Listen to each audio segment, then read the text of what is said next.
Chapter 18, Conclusion, the Perfection of Renunciation. Arjuna said, O mighty armed one, I wish to understand the purpose of renunciation, tyag, and of the renounced order of life, sannyas, O killer of the Keshi demon, Rishikesh. The Supreme Lord said, to give up the result of all activities is called renunciation, tyag, by the wise, and that state is called the renounced order of life, sannyas, by great learned men. Some learned men declare that all kinds of fruitive activities should be given up, but there are yet other sages who maintain that the acts of sacrifice, charity, and penance should never be abandoned. O best of the Bharatas, hear from me now about renunciation. O tiger among men, there are 3 kinds of renunciation declared in the scriptures. Acts of sacrifice, charity, and penance are not to be given up, but should be performed. Indeed, sacrifice, charity, and penance purify even the great souls. All these activities should be performed without any expectation of result. They should be performed as a matter of duty, O son of Pritha. That is my final opinion. Prescribed duties should never be renounced.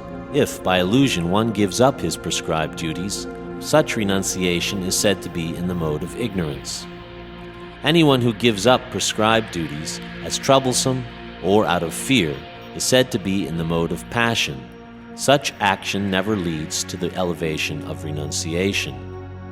But he who performs his prescribed duties only because it ought to be done and renounces all attachment to the fruit, his renunciation is of the nature of goodness, O Arjuna. Those who do not hate any inauspicious work, nor are attached to auspicious work situated in the mode of goodness, have no doubts about work.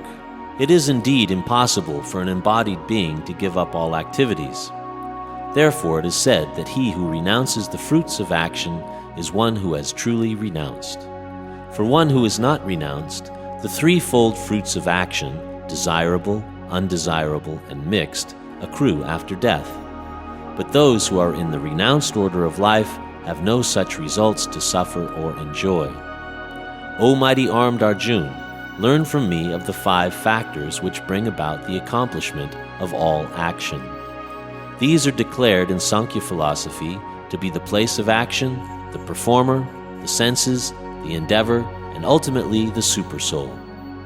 Whatever right or wrong action a man performs by body, mind, or speech is caused by these 5 factors. Therefore, one who thinks himself the only doer, not considering the 5 factors, is certainly not very intelligent and cannot see things as they are. One who is not motivated by false ego, whose intelligence is not entangled, though he kills men in this world, is not the slayer, nor is he bound by his actions. Knowledge, the object of knowledge, and the knower are the 3 factors which motivate action. The senses, the work, and the doer comprise the 3-fold basis of action.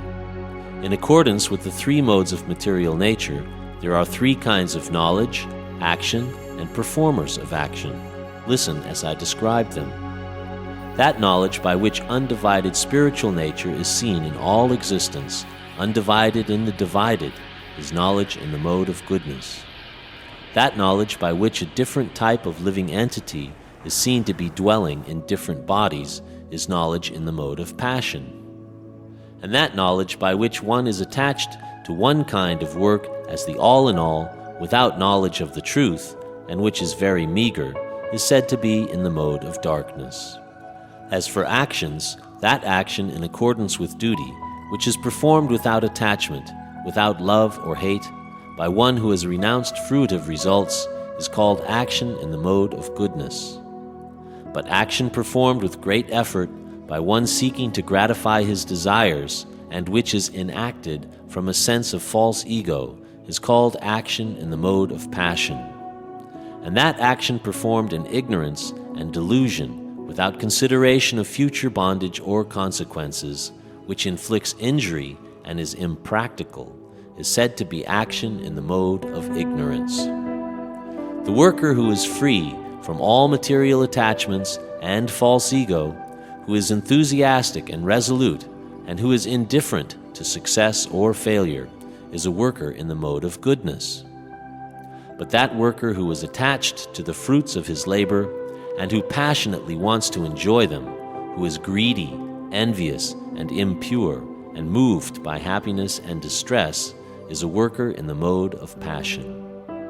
And that worker who is always engaged in work against the injunctions of the Scripture, who is materialistic, obstinate, cheating, and expert in insulting others, who is lazy, always morose, and procrastinating, is a worker in the mode of ignorance. Now, O winner of wealth, please listen as I tell you in detail of the three kinds of understanding and determination according to the three modes of nature.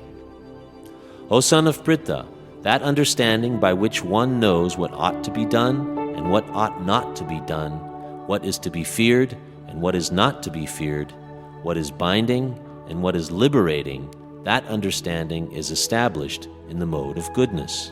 And that understanding which cannot distinguish between religious way of life and the irreligious, between action that should be done and action that should not be done, that imperfect understanding, O son of Pritha, is in the mode of passion. That understanding which considers irreligion to be religion and religion to be irreligion under the spell of illusion and darkness, and strives always in the wrong direction, O Partha, is in the mode of ignorance. O son of Pritha, that determination which is unbreakable, which is sustained with steadfastness by yoga practice, and thus controls the mind, life, and the acts of the senses, is in the mode of goodness. And that determination by which one holds fast to fruit of result in religion, economic development, and sense gratification is of the nature of passion, O Arjuna. And that determination which cannot go beyond dreaming, fearfulness, lamentation, moroseness, and illusion, such unintelligent determination is in the mode of darkness. O best of the Bhartas, now please hear from me about the three kinds of happiness which the conditioned soul enjoys, and by which he sometimes comes to the end of all distress. That which in the beginning may be just like poison, but at the end is just like nectar, and which awakens one to self-realization, is said to be happiness in the mode of goodness. That happiness which is derived from contact of the senses with their objects, and which appears like nectar at first, but poison at the end, is said to be of the nature of passion. And that happiness which is blind to self-realization, which is delusion from beginning to end, and which arises from sleep, laziness, and illusion, is said to be of the nature of ignorance. There is no being existing either here or among the demigods in the higher planetary systems which is freed from the three modes of material nature. Brahmanas, Kshatriyas, Vaishyas, and Shudras are distinguished by their qualities of work, O chastiser of the enemy, in accordance with the modes of nature. Peacefulness, self-control, austerity, purity, tolerance, honesty, wisdom, knowledge, and religiousness, these are the qualities by which the Brahmanas work. Heroism, power, determination, resourcefulness, courage in battle, generosity, and leadership are the qualities of the work for the Kshatriyas. Farming, cattle raising, and business are the qualities of work for the Vaishyas, and for the Shudras there is labor and service to others. By following his qualities of work, every man can become perfect. Now please hear from me how this can be done. By worship of the Lord, who is the source of all beings and who is all-pervading, man can, in the performance of his own duty, attain perfection. It is better to engage in one's own occupation, even though one may perform it imperfectly, than to accept another's occupation and perform it perfectly.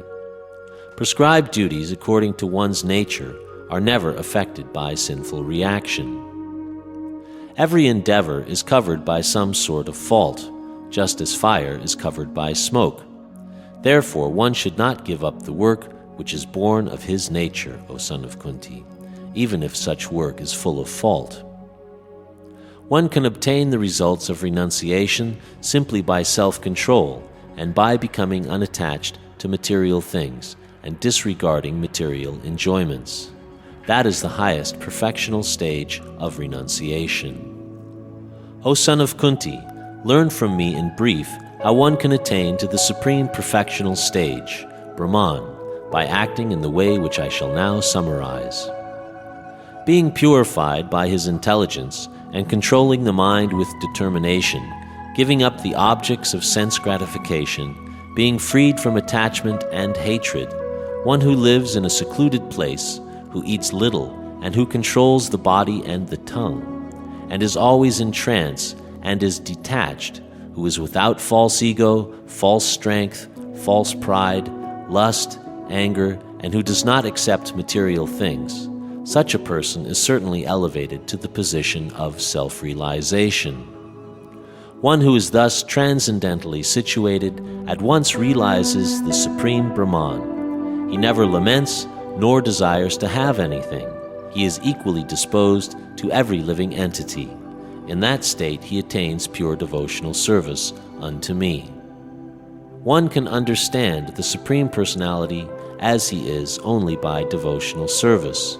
And when one is in full consciousness of the Supreme Lord by such devotion, he can enter into the kingdom of God. Though engaged in all kinds of activities, my devotee under my protection reaches the eternal and imperishable abode by my grace. In all activities just depend upon me, and work always under my protection. In such devotional service, be fully conscious of me. If you become conscious of me, you will pass over all the obstacles of conditional life by my grace. If, however, you do not work in such consciousness, but act through false ego, not hearing me, you will be lost. If you do not act according to my direction and do not fight, then you will be falsely directed. By your nature, you will have to be engaged in warfare. Under illusion, you are now declining to act according to my direction, but compelled by your own nature, you will act all the same, O son of Kunti. The Supreme Lord is situated in everyone's heart, O Arjun, and is directing the wanderings of all living entities, who are seated as on a machine made of the material energy. O scion of Bharta, surrender unto him utterly. By his grace, you will attain transcendental peace and the supreme and eternal abode. Thus I have explained to you the most confidential of all knowledge. Deliberate on this fully, and then do what you wish to do. Because you are my very dear friend, I am speaking to you the most confidential part of knowledge. Hear this from me, for it is for your benefit. Always think of me and become my devotee. Worship me and offer your homage unto me. Thus you will come to me without fail. I promise you this because you are my very dear friend. Abandon all varieties of religion and just surrender unto me. I shall deliver you from all sinful reactions. Do not fear. This confidential knowledge may not be explained to those who are not austere or devoted or engaged in devotional service, nor to one who is envious of me. For one who explains the supreme secret to the devotees, devotional service is guaranteed, and at the end he will come back to me. There is no servant in this world more dear to me than he, nor will there ever be one more dear. And I declare that he who studies this sacred conversation worships me by his intelligence. And one who listens with faith and without envy becomes free from sinful reaction and attains to the planets where the pious dwell. O conqueror of wealth, Arjuna, have you heard this attentively with your mind?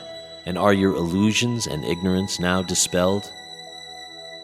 Arjuna said, My dear Krishna, O infallible one, my illusion is now gone. I have regained my memory by your mercy, and I am now firm and free from doubt, and am prepared to act according to your instructions. Sanjaya said, Thus have I heard the conversation of two great souls, Krishna and Arjuna. And so wonderful is that message that my hair is standing on end. By the mercy of Vyas, I have heard these most confidential talks directly from the master of all mysticism, Krishna, who is speaking personally to Arjuna.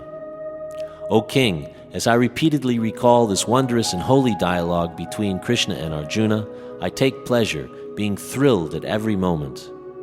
O king, when I remember the wonderful form of Krishna, I am struck with even greater wonder, and I rejoice again and again. Wherever there is Krishna, the master of all mystics, and wherever there is Arjuna, the supreme archer, there will also certainly be opulence, victory, extraordinary power, and morality. That is my opinion.